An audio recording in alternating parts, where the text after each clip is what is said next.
Good morning, ladies and gentlemen. Welcome back to the channel again.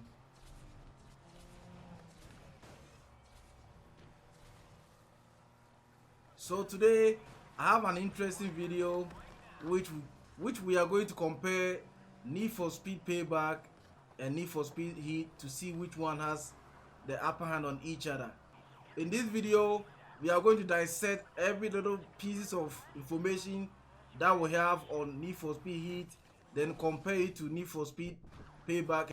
If you are with me, let's go ahead and dive into the game and have a look at what is going on right now. So shall we? By the way, before we dive in, let me just go ahead and say a big apology to the video that I posted a couple of days ago. I know there wasn't sound. I know there wasn't the actual game sound. The reason why I did that because it was a live stream straight from IGN, and I didn't want to get copyrighted. I didn't get a chance to go to Gamescom in Germany, So I was just trying to get every little piece of information that I have about the game to you guys, and I do apologize for not bringing or not adding the in-game sound, all just because of copyright. Also, let me say a big thank you to everybody who subscribed and also who came here to watch the video, and even those who comment down below. I appreciate everybody who came here to watch the video. It means a lot to me. That means I can come back here and keep doing what I want to do. My future for this channel, I want this channel to be bigger and maybe someday be at E3 and also be at Gamescom. Who knows? By the help of you guys, I know I can get there. So by the way, thank you all who came here to watch the video. Thank you all who came here to subscribe. I do appreciate that. Now back to the video.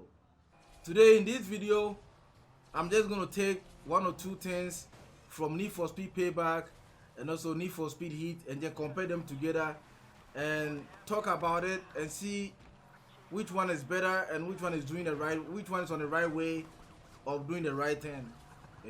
It's very important for us to talk about this stuff right now before the actual release comes out or before the actual land date comes out.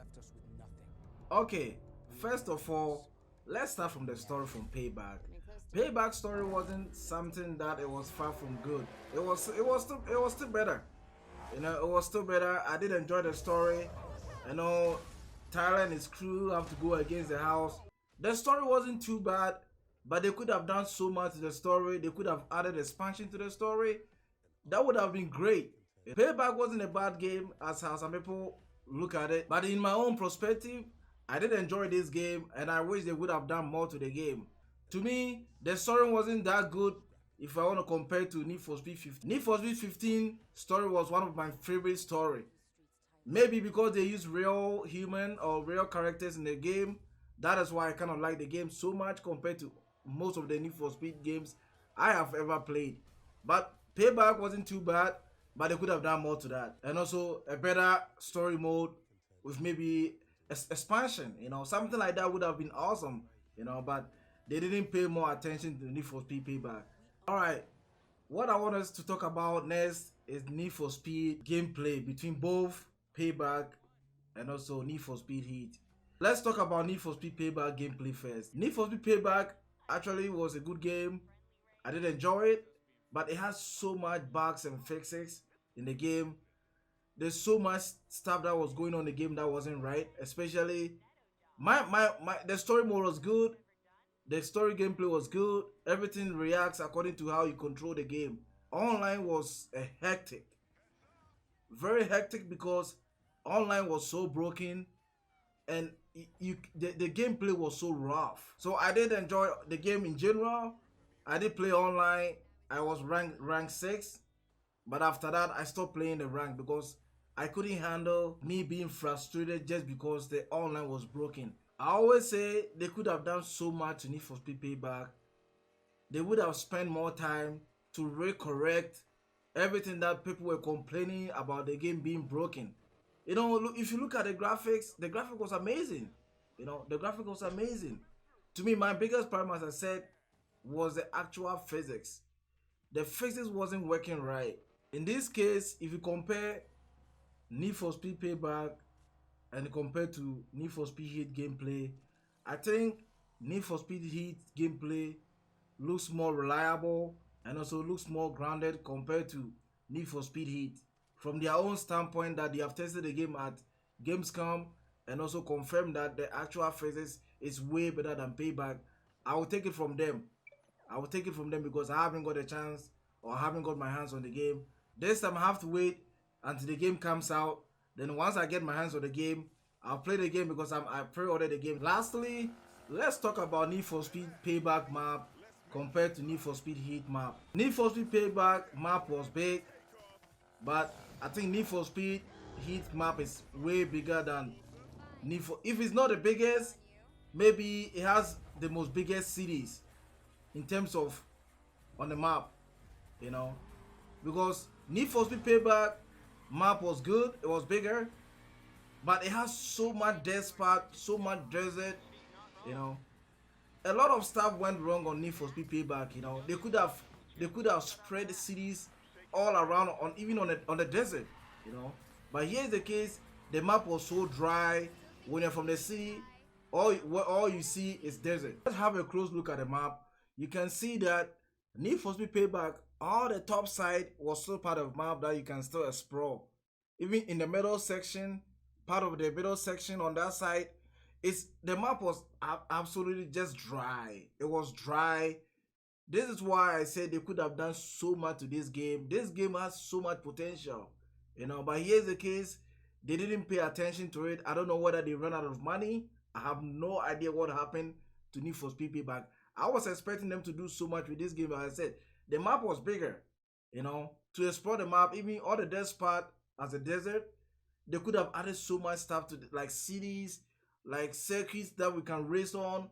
They could have added so much to this. Even the airport wasn't open, which I was surprised because most of this, if we think about Need for Speed Most Wanted 2012, dude, I love that game. I know that game is most hated game of the Need for Speed franchise, but me personally, I love that game because I did explore the game. I had a lot of memory with that game, you know, especially PvP online. Oh my god! But I can see that Need for Speed Heat is on the right direction.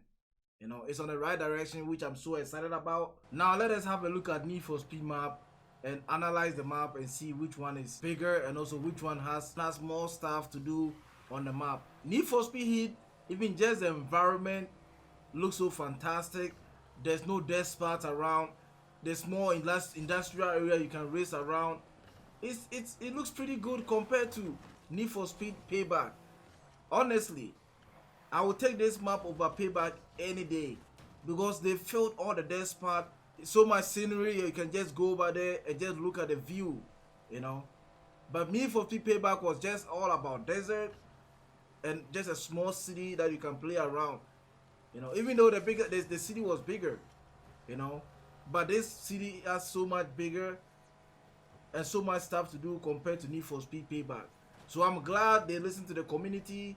I'm glad they did rework the map and also make the map more fun to drive around because there's no dead spot. You can do so many activities, so many hideouts, you know, hide and seek. Imagine hide and seek on this map is going to be so much fun. So here is a leak map of the new Need for Speed Heat, and if you can look at the map right now, you can see pretty much the whole entire map is covered up.